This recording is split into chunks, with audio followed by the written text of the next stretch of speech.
Welcome to our deep dive today into the world of AI, specifically looking at the recent AI summit in Paris, and in particular, India's role in it all.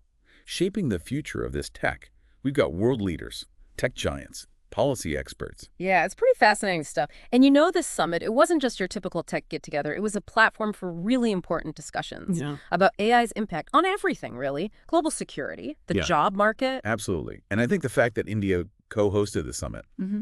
and was announced as the next host speaks volumes about their growing role Mm-hmm. in the AI world. But Yeah. wasn't all smooth sailing. The US and UK, they actually decided not to sign that final declaration on sustainable and inclusive AI. Yeah, that was a pretty big development. The US and UK, they had some reservations about the wording in the declaration, particularly when it came to intellectual property. And data governance, they felt it didn't really address their concerns about potential limitations on innovation and economic competitiveness. So their decision not to sign, it kind of suggests that there might be, Okay. a growing divide in how different countries approach AI governance, which could have big implications down the line. Interesting. Adds another layer of complexity, doesn't it? And speaking of adding layers, we can't forget about India's Prime Minister, Narendra Modi, and quite a statement at the summit. He said, "We are at the dawn of the AI age that will shape the course of humanity. No one holds the key to our collective future and shared destiny other than us humans." It's a pretty powerful reminder that ultimately the decisions we make about AI will determine its impact on all of us. Yeah, Modi's statement, it's interesting. He seems to be acknowledging both the potential of AI and the risks, right? It's like he's calling for a balanced approach that recognizes the need for innovation, but also emphasizes ethical considerations, global collaboration. Yeah. And that seems to contrast, maybe just on the surface, with U.S. Vice President J.D. Vance's message, which focused more on optimism about AI's potential Mm. and, American leadership in the field. Makes you wonder if we're seeing the early stages of a global AI tug of war, with different countries vying for influence, control over this transformative technology. That's a good point. Vance's message definitely highlights the U.S.'s commitment to staying a leader in AI innovation. Development, it's a competitive field, and the U.S. is making it clear they're not backing down. But before we jump to conclusions about, head-to-head rivalry, let's hear what Shashi Shetty Party has to say. He's the co-founder of the AI for India program. Yeah, good idea. What did Shashi Shetty Party have to say about all this? Well, he's suggesting that Modi's stance, it's not necessarily about rivalry, but more about finding a middle ground. He thinks India can play a crucial role in bridging the gap between those contrasting viewpoints. It's not about picking sides. It's about fostering dialogue and finding common ground to ensure that AI benefits everyone. That makes a lot of sense. So let's shift gears a bit. Let's talk about India's specific approach to AI. I noticed Modi emphasized job creation and upskilling the workforce. In the face of potential job displacement from AI, it sounds like they're being proactive to prepare their citizens Yeah. for the economic and social changes Yeah. that AI is going to bring. Yeah, this is huge. India has a massive population, and a young one at that. If they can successfully upskill and reskill their workforce for an AI-powered future, it could have a huge impact on their economy. They could become a global model Right. for how to handle the workforce challenges of the AI age. So how are they actually doing that? What's the plan? Well, their India AI mission, it's built on 3 key areas. First, they're investing a lot in building computing capacity, the infrastructure needed to power AI systems. So it's not just software, it's hardware too. They're really building Yeah. the foundation for a robust AI ecosystem. What else? The second focus is on making data sets publicly available. This is critical because AI algorithms, they learn from data, and having access to diverse data sets can Yeah. really accelerate AI development innovation. But it's not just about raw data. They're focusing on data enrichment. Data enrichment. Yeah.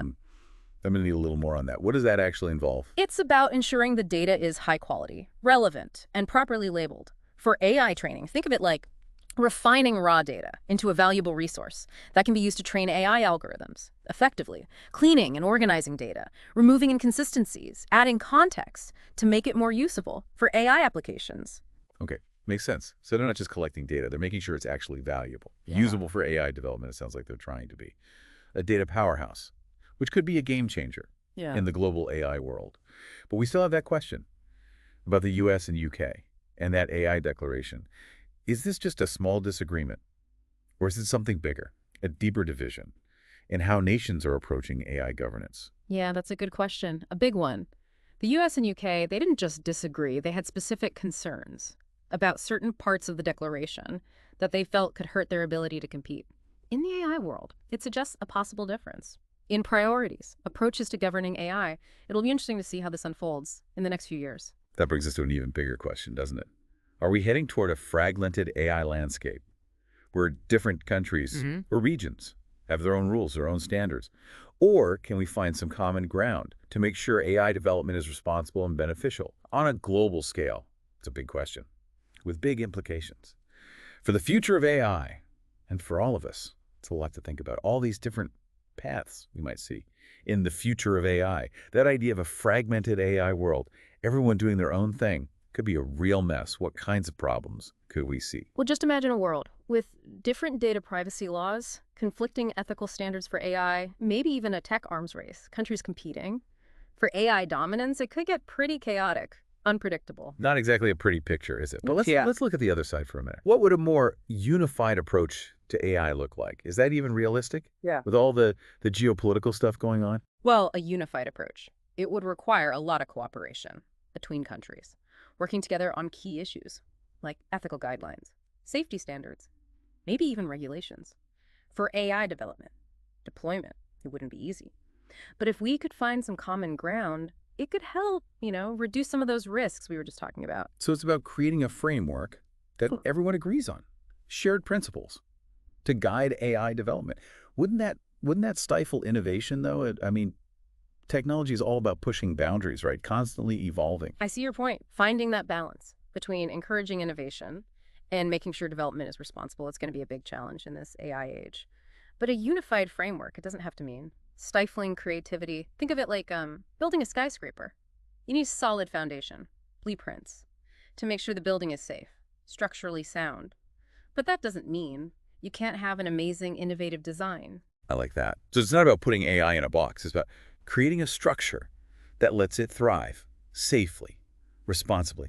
And this is where India's approach is interesting, right? They seem to be pushing for that middle ground, seeing the risks, but also championing the potential of AI. Right, exactly. And remember, they're already investing a lot in building up their AI capabilities, positioning themselves as a leader in data management, enrichment. They're not just talking about it, they're doing it. Could they be the ones to bridge the gap between those different visions of AI? Maybe even guide things towards a more collaborative, responsible approach. I think it's definitely possible. They've got the expertise, resources, and maybe most importantly, the diplomatic experience to be a major player on the world stage. And don't forget, India has a history of non-alignment. In international affairs, they've often charted their own course, not siding completely of one bloc or another. Which, in this situation, could actually make them the perfect mediator, coming to the table with a fresh perspective, one that's not burdened by all that geopolitical baggage. Exactly. That fresh perspective could be what we need to break through some of the roadblocks, find some common ground. It's going to be interesting to see how India uses their position in the coming years. It really does feel like a turning point. But let's think about our listener for a second. We've been talking big picture, international relations, global strategies, the future of AI. Yeah. But what does all this mean for you? How is this going to affect your life? That's a question we all need to be asking ourselves. Because no matter what happens, whether things become fragmented or unified, AI is going to have a major impact on all our lives. It's already changing how we work, learn, interact with each other, even how we think. And it's not some far-off sci-fi thing anymore. It's happening now. Yeah. AI is in our phones, our cars, our homes. It's almost everywhere you look. And it's only going to get Careful. more pervasive. So the question is, how do we get ready for this AI-powered future? How do we make sure we're not just passive bystanders swept along by this tide of technological change, but active participants in shaping how this technology is developed and used? That's a really important point, and I think one we should dive into a bit more. But first, let's take a moment to think about what we've talked about so far. We've covered a lot of ground in this deep dive, exploring India's role in the AI world, the potential for collaboration and conflict, and that big question of how we prepare for a future shaped by artificial intelligence. But let's get practical for a minute.